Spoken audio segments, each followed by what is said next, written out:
우리가 살고 있는 지금 시대의 특징을 여러 가지로 표현할 수 있지만 그 중에 두드러지게 나타나는 것은 상대주의입니다. 어떤 진리나 가치의 절대적인 권위를 부인하고 거절합니다. 개성을 중시하고 합리적이지 않으면 인정하지 않습니다. 개인의 가치가 중시되기 때문에 결국에는 내 마음에 들지 않으면 그것을 틀린 것으로 여기기도 합니다. 그런데 우리나라 역사를 돌아보면 지금 시대는 그럴 수밖에 없는 다독이적인 시대이기도 합니다. 일제시대와 전쟁과 군사정권 시대를 지내면서 사람들의 마음에 절대적 권위에 대한 한편은 누가 책임져주기를 원하지만 한편으로는 다스림받기는 싫은 그 두 마음이 있는 것 같습니다. 그래서 이런 포스가 있습니다. 가장 큰 것은 우리 믿음의 손길이 믿음의 단호함, 진정성, 직접 회색시켜가지고 거기서 길을 잃고 길을 잃습니다. 한결 돌아보면 그 길은 하나님 마음을 따라가지 않습니다. 내 길을 따라가지 않습니다. 하나님의 삶은 오직 믿음을 따라 살아갑니다. 이 믿음은 모든 시간 속에서 역사하는 믿음입니다. 단지 우리가 이 땅에 있는 동안의 이야기로 끝나지 않습니다. 태초부터 지금까지 그리고 앞으로도 영원토록 우리와 함께 하시는 우리를 구원하신 하나님을 믿는 믿음입니다. 그래서 아무리 세월이 지나고 세상이 바뀌어도 이 기준은 변할 수 없고 절대적입니다. 그렇다면 오늘 이런 회색 지대를 살고 있는 우리가 부드러워야 될, 타협하지 않고 분명하게 지켜야 될 믿음은 어떤 믿음일까요? 첫 번째는 하나님만 섬기는 믿음입니다. 고대 바벨론 제국의 왕이었던 느부갓네살은 자기의 돈과 권력을 자랑하기 위해서 황금으로 신상을 만들었습니다. 우리나라로 말하자면 신라의 대불 같은 것이죠. 불상 같은 거. 그리고 이 금신상이 완공되는 날에 모든 신하들과 백성들이 함께 금신상에 절을 하기로 행사를 놓았습니다. 그런데 이 바벨론이라는 제국은 고대 중근동을 제외한 나라였기 때문에 수많은 나라에서 포로들이 끌려와서 포로 신하들이 굉장히 많이 있었던 것 같습니다. 각기 다른 신이 있겠죠. 그래서 왕이 엄포를 냈습니다. 내가 만든 이 금신상에 절을 하지 않으면 그 사람은 펄펄 끓는 용광 속에 불 속에 집어넣어 죽일 것이다. 모든 사람이 두려워서 절을 할 수밖에 없었습니다. 그러나 절하지 않는 사람들이 오늘 우리가 읽은 성경에 등장합니다. 사드락과 메삭과 아벳느고라는 이름까지 세 사람이었습니다. 눈먼저 있습니다. 모든 사람이 앞을 보지 못하는 도시에는 오히려 앞을 보는 사람이 장애인이고 이방인 취급을 받습니다. 모든 사람이 웃는 나라에서는 오히려 하나님을 섬기는 사람이 이방인이었습니다. 그러나 우리 분명히 기억해야 할 것은 힘이 있어 보이지만 힘이 없습니다. 오늘 말씀이 전체를 밝히 보여줍니다. 금신상을 표현할 때 계속해서 왕이 세운 금신상이라고 말합니다. 즉 사람의 손으로 만들었다는 뜻입니다. 보시면 금신상에 크기가 나와 있습니다. 지금으로 따지면 27m 정도 되는 걸로 봅니다. 정말 큰 우상이지만 사람의 손으로 만든 것은 결국 가 나옵니다. 그걸 넘어가질 못합니다. 아무리 거기에 절을 해봤자 대단한 것이 나올 수가 없습니다. 성경이 하나님과 견주어서 말하는 가장 큰 우상은 돈이죠. 오늘 이 신상도 금으로 만들었습니다. 이스라엘 백성들이 광야에서 송아지를 만들 때도 금으로 만들었죠. 굉장히 가지고 싶고 또 그걸 갖기 위해서 애를 쓰지만 그만큼 가져보면 거기가 끝이 아니라는 걸 발견.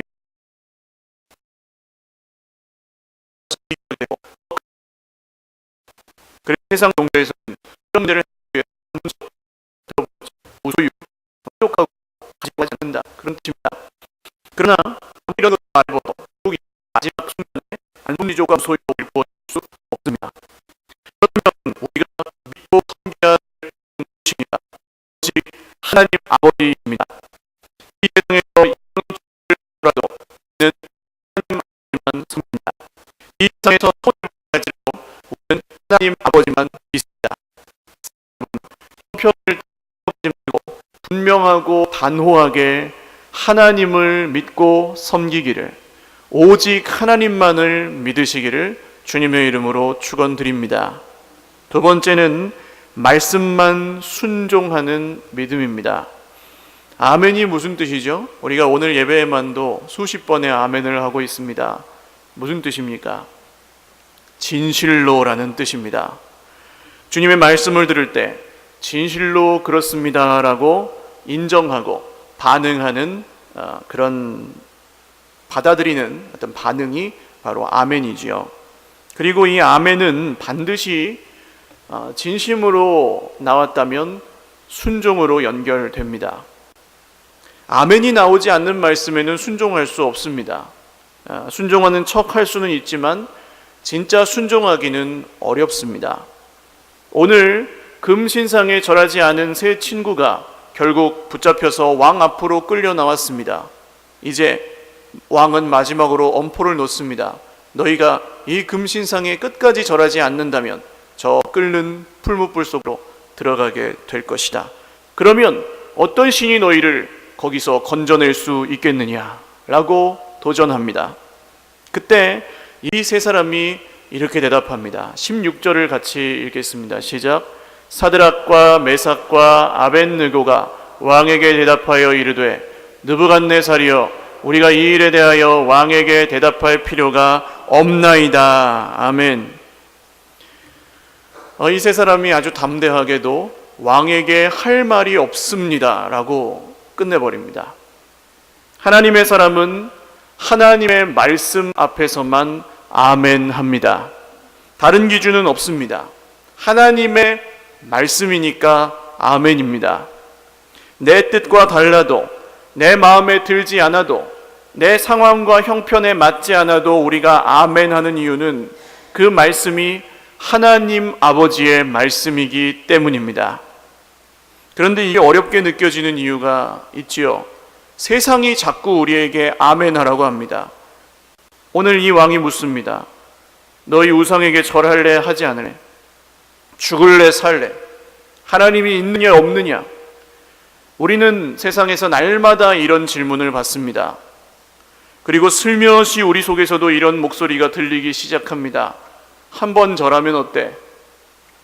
마음이 변하지 않으면 되지. 내 중심이 확실한데 잠깐 한 번쯤 눈 감는 거야. 어때? 그러나 정말 그럴까요? 이 세상에 어느 누가 자기의 중심이 확실하다고 자신 있게 말할 수 있겠습니까? 왜 우리 믿음의 선배들은 목숨을 걸고 주의를 지키셨을까요? 지금은 요양병원에 가 계신 우리 구순희 권사님이라는 분이 계세요.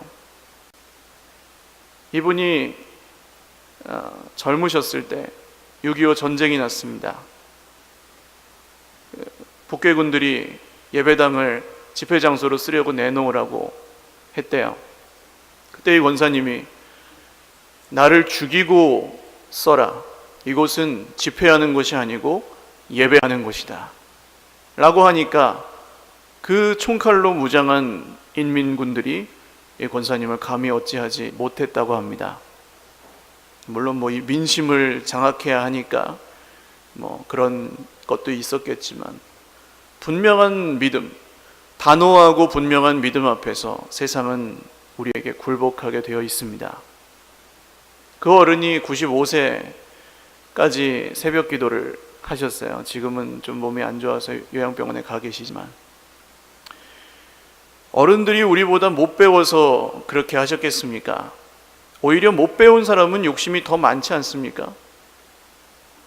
이것이 우리가 지켜야 될 어떤 절대적인 하나님을 향한 믿음의 영역들이 단순히 시간 문제고 돈 문제라고 생각이 들면 벌써 함정에 빠진 것입니다. 하나님은 우리 시간 뺏으려고 믿으라고 하지 않으십니다.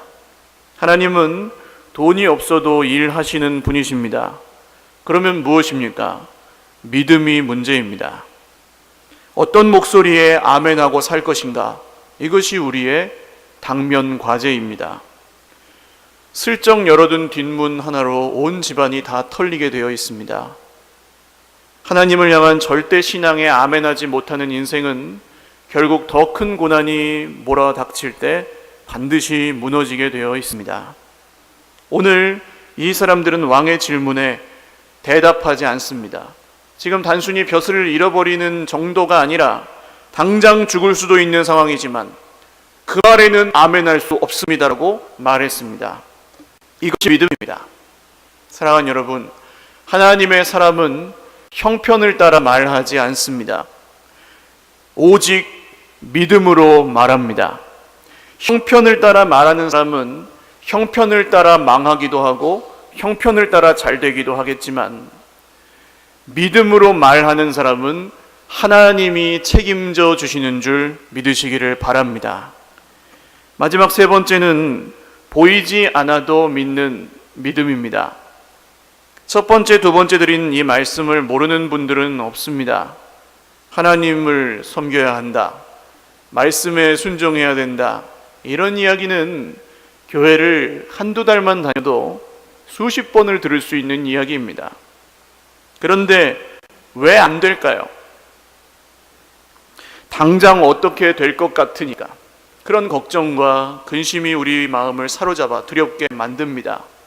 우리 아이를 학원에 보내지 않으면 이 아이가 인생이 망할 것 같아서 어쨌든 거기에 보내야 됩니다. 남들 취직할 때 취직하지 못하면 괜히 뒤처지는 것 같아서 마음이 힘듭니다. 남들 결혼할 때 결혼하지 못하면 뭐 이상한 것 같습니다. 그렇지 않습니다. 그런데 이런 것들이 시시때때로 우리 인생에 찾아옵니다. 마치 오늘 말씀에 나오는 풀무불과 같습니다. 왕은 이 세 사람을 굴복시키려고 얼굴빛을 바꾸고 이제 용광로를 평소보다 7배나 뜨겁게 하라고 명령을 내립니다. 이런 걸 보면 사람은 질리게 되어 있습니다. 당장 눈앞에 뜨거운 불이 보이지 않는 하나님보다 더 무섭게 느껴집니다. 그러나 우리 주님은 분명히 말씀하시죠. 이렇게 말씀하십니다. 몸은 죽여도 영혼은 능히 죽이지 못하는 자들을 두려워하지 말고 오직 몸과 영혼을 능히 지옥에 멸하실 수 있는 분을 두려워하라. 아니, 그러면 하나님 다 죽으라는 말씀입니까? 그렇지 않습니다. 그 다음 구절이 이렇게 나옵니다. 같이 한번 읽어보시죠. 시작. 참새 2마리가 한 아사리온에 팔리지 않느냐? 그러나 너희 아버지께서 허락하지 아니하시면 그 하나도 땅에 떨어지지 아니하리라. 너희에게는 머리털까지 다 세신 바 되었나니 두려워하지 말라. 너희는 많은 참새보다 귀하니라. 아멘. 성경에 가장 많이 나오는 하나님의 말씀이 바로 이 말씀이라고 해요. 두려워하지 말라. 네가 불 가운데로 지날 때 불이 너를 사르지 못할 것이요 네가 물 가운데로 지날 때 물이 너를 침몰하지 못하리니 너는 두려워하지 말라. 할렐루야. 죽지 않습니다. 오늘 말씀을 잘 보시면 이 풀무불에는 우상에게 절하지 않았던 세 친구만 들어간 게 아닙니다. 왕이 명령을 내립니다. 병사들 중에 크고 힘센 사람들을 골라서 이 사람들을 묶어서 풀무불로 들어가라고 명령합니다. 이 추상 같은 명령에 병사들도 엉겁결에 풀무불로 따라 들어가 버립니다. 그리고 이 병사들은 우상에게 절을 했을까요? 안 했을까요? 했겠죠. 우상에게 절했던 병사들이 풀무불로 들어갔을 때 나오지 못했습니다. 우리 인생에 고난이 찾아오죠. 그런데 우리에게만 찾아오는 것이 아니고 믿지 않는 사람들, 우상을 섬기는 사람들에게도 고난이 찾아옵니다. 그때 우상을 섬겨서 진짜로 살만하다면, 구원을 얻는다면 우상을 믿으시라고 하겠습니다. 그러나 우상을 섬겨도 살만하지 않습니다. 우상에게 절한 사람들이 풀무불에 들어갔을 때 죽었습니다. 결국 그렇다면 우리가 인생의 용광로와 같은 이 고난 속으로 걸어 들어갈 때 가지고 들어가야 할 것은 무엇입니까? 오직 믿음뿐입니다. 믿음을 갖고 들어가면 살고 믿음이 없으면 거기서 죽습니다. 이것이 하나님의 원리입니다. 문제가 사람을 죽게 만들지 않습니다. 사람이 죽으면요 그냥 죽지 문제 때문에 고심하다가 죽지 않습니다. 성경은 하나님에게서 끊어진 것을 죽음이라고 하죠. 문제가 사람을 죽게 만드는 게 아니라 믿음이 없어서 사람은 죽습니다. 지금 세 친구의 눈에는 하나님이 보이지 않습니다. 그러나 우상에게 절하지 않습니다. 너무 유명한 말씀이라 읽지 않겠습니다. 그렇게 하지 아니하실지라도 우리는 절할 수 없다. 내 눈에 보이는 것만 믿기 시작하면 하나님과 흥정하는 믿음이 될 수밖에 없습니다. 보여줬으니까 믿는다. 보여주면 믿겠다. 좋은 믿음인 것 같지만 이런 믿음은 잘하지 못합니다. 하나님은 보여주시지만 늘 보여주시지만은 않습니다. 왜냐하면 그런 믿음이 잘하지 않기 때문이에요. 보여주지 않으실 때도 있습니다. 그럴 때는 어떻게 해야 됩니까? 하나님이 어떻게 하실까요? 믿으면 보여주십니다. 할렐루야. 성경에 수많은 인물들을 예로 들 수 있어요. 그 중에 한 사람 아브라함입니다. 100세 기다리다 얻은 아들을 하나님이 모리아 산에 가서 제물로 바치라고 합니다. 아내에게 이야기도 안 하고 그냥 바로 길을 떠나버립니다. 그리고 가면서 종들에게 너희들은 이 산 밑에 머물러 있어라. 우리가 가서 제사하고 돌아오겠다. 이렇게 이야기합니다. 그 말씀을 잘 보셔야 돼요. 우리가 아브라함과 아들 이삭이 올라가서 제사하고 다시 돌아오겠다라고 얘기합니다. 이삭을 죽이러 올라갔는데 다시 돌아오겠다라고 종들에게 이야기합니다. 거짓말이 아닙니다. 올라가서 이삭이 죽어도 하나님이 이삭을 살려주실 것이다. 왜냐하면 그 전에 하신 약속이 있으니까. 내가 너의 자손들로 이삭을 통해서 주는 그 자손들로 하늘의 별처럼 많게 하고 바닷가의 모래처럼 많게 하실 거라고 하나님 분명히 말씀하셨으니까 나는 혹시 이삭이 여기 올라가서 죽어도 하나님이 다시 살리실 것도 믿는다 하고 올라간 거죠. 믿으니까 하나님이 어떻게 하십니까? 이삭을 죽이지 않으십니다. 보여주신 거죠. 다니엘은 어떻습니까? 참소하는 간신들이 왕에게 이 다니엘이 하루 3번 기도하는 습관이 있는 걸 알고 왕이시여 지금부터 한 달 동안 왕 말고 다른 신에게 기도하면 다 죽여버리십시다. 사자굴에 던져버립시다 하고 이야기합니다. 왕이 좋다 도장을 찍어줬습니다. 다니엘이 그러면은 창문 닫고 기도하면 되잖아요. 이불 속에 들어가서 기도하면 되잖아요. 그것도 기도잖아요. 그런데 이 창문 닫지 않습니다. 이불 속에 들어가지도 않습니다. 계속 똑같이 하루 3번 기도하다가 체포당합니다. 그리고 사자굴로 들어가 버립니다. 아니 한번 타협하면 편하잖아요. 한 달만 참으면 되잖아요. 그래도 하나님 믿는 거잖아요. 그런데 타협하지 않습니다. 한 달이 아니라 하루도 1초도 타협할 수 없다.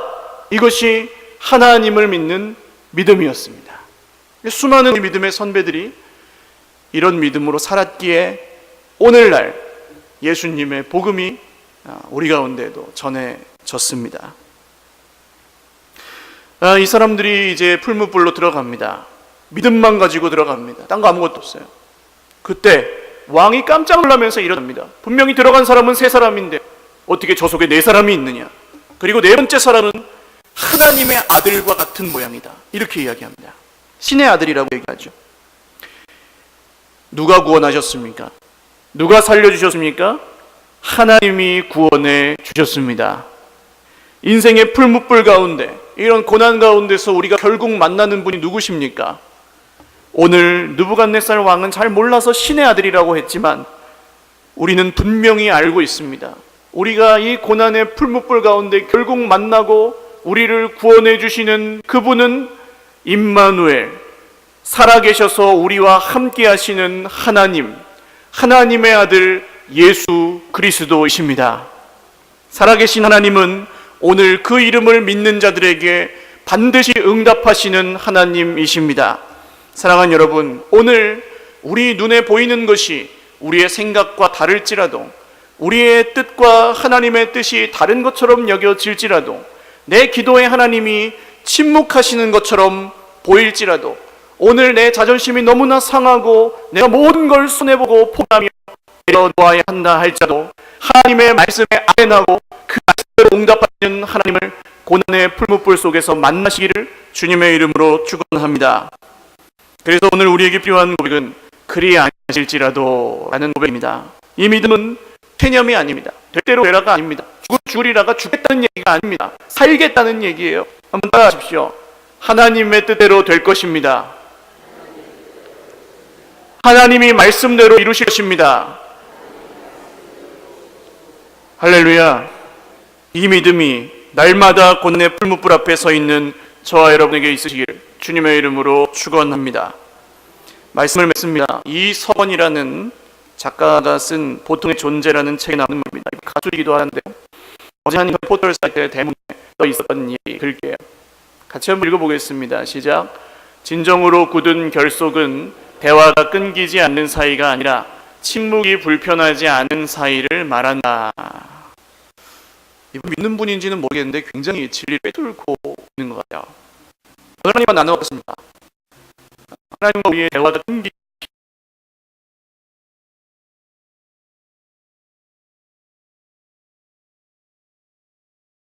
다른 건 필요 없습니다. 상황과 형편과 문제가 우리를 하나님에게서 끊을 수 없습니다. 사람이 우리를 괴롭혀서 죽이려고 해도 하나님 버리지 않는 사람들을 보세요.